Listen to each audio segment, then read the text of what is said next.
جو تعلیم ہے وہ ہے BS آنرز انفارمیشن ٹیکنالوجی. میں پیدائشی قادیانی تھی اور الحمدللہ 1 سال پہلے اللہ تعالیٰ نے مجھے ہدایت دی اور میں نے اسلام قبول کر لیا اور الحمدللہ میں مسلمان ہوں.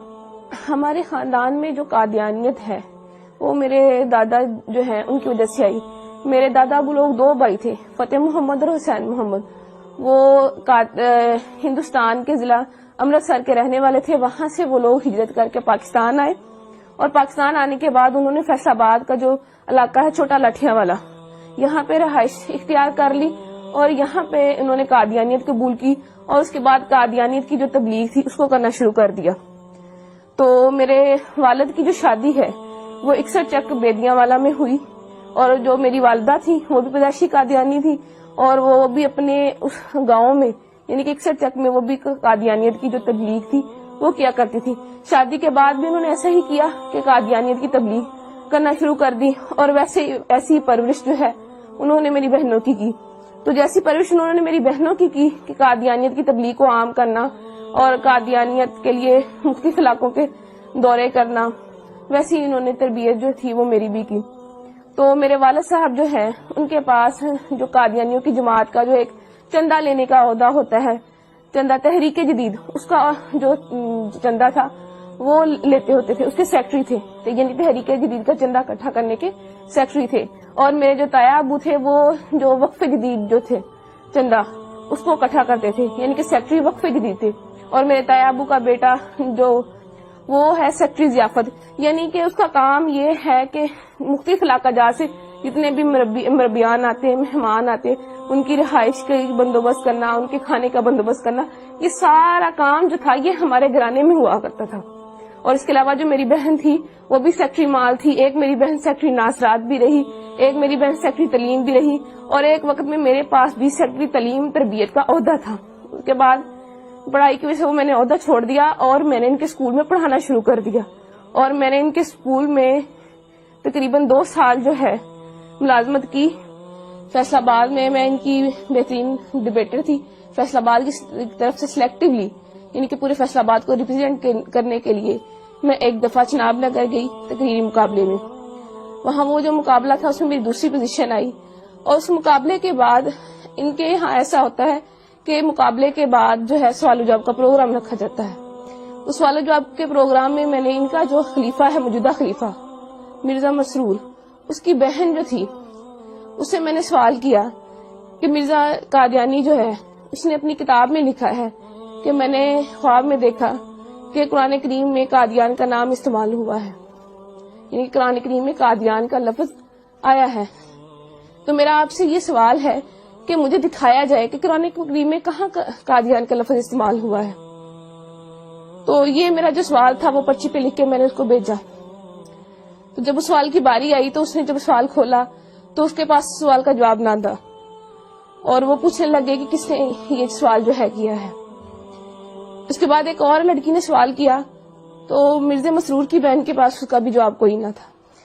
تو ان کی ہٹ درمی دیکھ لیں کہ بجائے یہ ماننے کے کہ اس لڑکی کو یا مجھے یہ کہہ دیتی کہ میرے پاس اس سوال کا جواب نہیں ہے، میں بعد میں آپ کو کنسلٹ کر کے پڑھ کے ریڈ کر کے میں آپ کو اس کا جواب دے دوں گی، کہنے لگی، آگے سے لڑنا شروع ہو گئی.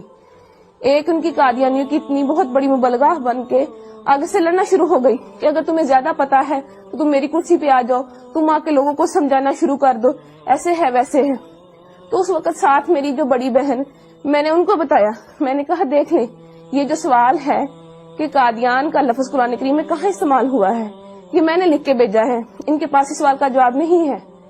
تو میری بہن حیران ہو گئی اور مجھ سے پوچھنے لگی کیا واقعی میں ایسا ہے؟ میں نے اس کو بتایا جی بالکل ایسا ہے. اس کے بعد میں نے اس کو اور بھی سوال پوچھے، اپنی بہن سے پوچھے. میں نے کہا جب میں یونیورسٹی میں پڑھتی ہوں تو لڑکیاں مجھ سے سوال کرتی ہیں، ان میں سے کچھ سوال میں نے ان کو بتایا. میں نے ان کو کہا میرا غلام احمد قادیانی، اس نے اپنی کتاب میں لکھا ہے ہم مکہ میں مریں گے یا مدینہ میں. اور حالانکہ مرزا صاحب کی جو وفات ہے وہ تو لاہور میں ہوئی تھی اور ان کو دفنایا قادیان میں گیا. تو میری بہن کہنے لگی کیا واقعی لکھا ہوا؟ میں نے کہا ہاں لکھا ہوا. میں نے کہا پھر جو ہے انہوں نے اپنا ایک کشف جو ہے اس میں لکھا ہوا ہے کہ میں نے خواب میں دیکھا کہ میں خود خدا ہوں اور میں نے یقین کر لیا میں وہی ہوں. تو کہنے لگی کیا واقعی مرزا صاحب نے اپنی کتاب میں ایسا لکھا ہے؟ تو میں نے اس کو بتایا، میں نے کہا ہاں فلاں فلاں کتاب میں فلاں فلاں جگہ پہ لکھا ہوا ہے. تو وہ بڑی پریشان ہوئی. پھر اس کے بعد جب میں واپس گاؤں آئی, میں نے اپنے گھر والوں سے آ کے بھی اس کا تذکرہ کیا. رات کو بیٹھے ہوئے تھے, میرے والد صاحب بھی بیٹھے تھے, میں نے اپنے والد صاحب سے بھی تذکرہ کیا. میں نے کہا ابو ایسے ایسے وہاں پہ جو بھی ہوا میں نے ان کو بتایا. تو میرے ابو پوچھنے لگے کیا واقعی لکھا ہوا ہے. اس کے علاوہ پھر میں نے ان کو اور بھی حوالہ جات دیے, جیسے کہ مرزا صاحب نے مسلمانوں کو گالیاں دی ہیں, یا مرزا صاحب نے یہ کہا ہے کہ اللہ تعالیٰ نے میرے گھر پیدا ہونا ہے. تو یہ باتیں ساری سن کے میرے ابو بہت پریشان ہو گئے. اس کے بعد جو تھا میری امی نے وہ ہمیں اس ٹاپک پہ بات کرنے سے منع کر دیا. میرے اسلام قبول کرنے کی وجہ کچھ یوں بنی کہ میں نے تعلیم مکمل کرنے کے بعد ایک اسکول میں جو ہے بطور ٹیچر انٹرویو دیا اور وہاں میری سلیکشن ہو گئی. ایک دن ہم بریک کے وقت بیٹھے ہوئے تھے تو اچانک مذہبی گفتگو جو تھی وہ شروع ہو گئی. تو ہمارے اسکول کے جو پرنسپل صاحب تھے انہوں نے قادیانیت کے موضوع پہ بات کرنا شروع کر دی. تو چونکہ میں قادیانی تھی تو میں نے بھی اس میں حصہ لینا شروع کر دیا. میں نے بھی ان کو بتایا کہ قادیانیت کے میں فضائل و مراقب جو تھے وہ انہیں بتانا شروع کر دیے, کیا قادیانیت ایسے ہے ویسے ہے, یعنی کہ قادیانیت کی ایک بڑی اچھی تصویر میں نے ان کو بتانا شروع کر دی. لیکن وہ جو تھے پرنسپل صاحب ان کو پتا تھا کہ قادیانیت کیسا کفر ہے, کیسی غلاظت ہے, کیسی گندگی ہے. تو انہوں نے قادیانیت کی جو عقائد تھے وہ بتانے شروع کر دیے کہ قادیانی جو ہے تو نعوذ باللہ مرزا قادیانی خود کو خدا کہتا ہے, خود کو محمد رسول اللہ صلی اللہ علیہ وسلم کہتا ہے, توبہ نعوذ باللہ کلمہ کی توہین کرتا ہے اور مسلمانوں کو گالیاں دیتا ہے, اہل بیت اطہار کی شان میں گستاخی کرتا ہے, صحابہ کی شان میں گستاخی کرتا ہے. جب یہ تمام باتیں میں نے سنی تو میں اتنا ڈر گئی کہ میں بہت زیادہ خوفزدہ ہو گئی, اور مجھے بالکل جو تھا وہ چین نہیں مل رہا تھا کہ کیسے ایک شخص جس کو ہم نبی مانتے ہیں وہ کیسے اتنی گستاخیاں کر سکتا ہے, کیسے اللہ پاک کی شان میں گستاخی کر سکتا ہے, یا آپ صلی اللہ علیہ وسلم کی شان میں گستاخی کر سکتا ہے. تو میں گھر آتی ہوں تو میں سو جاتی ہوں, اور میں نے جب خواب دیکھا تو میں وہ خواب دیکھ کے بہت ڈر جاتی ہوں. خواب کچھ اس طرح ہے کہ میں اپنے گھر کے باہر موجود ہوں, گرمیوں کے دن ہے, سخت گرمی ہے, اور میں گلی میں اکیلی موجود ہوں, میرا سر بھی ننگا ہے اور میرے پاؤں بھی ننگے ہیں.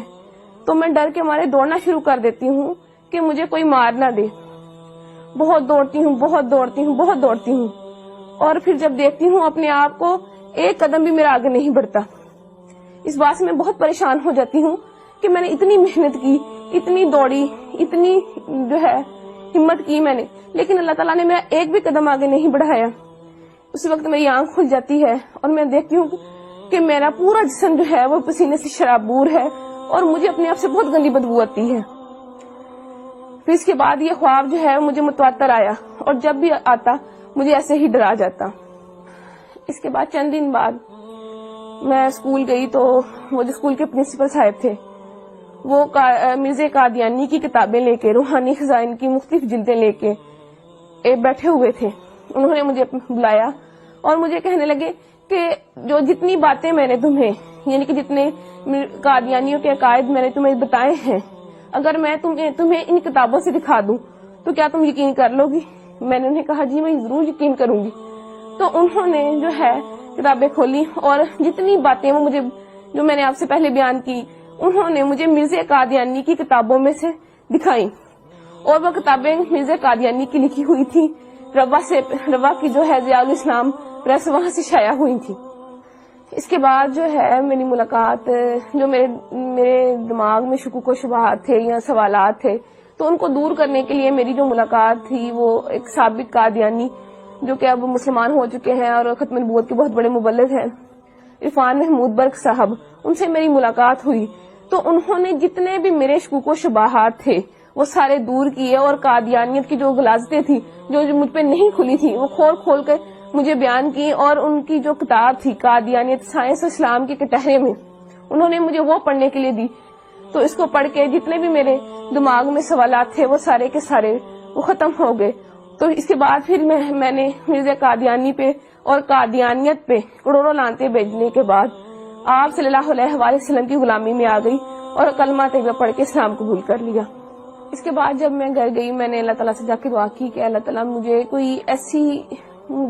کوئی رستہ بتا, کہ مجھے کوئی ایسا نشان دکھا کہ مجھے پتہ چل سکے کہ میں نے آج جو کیا میں سچ پہ ہوں, میں حق پہ ہوں.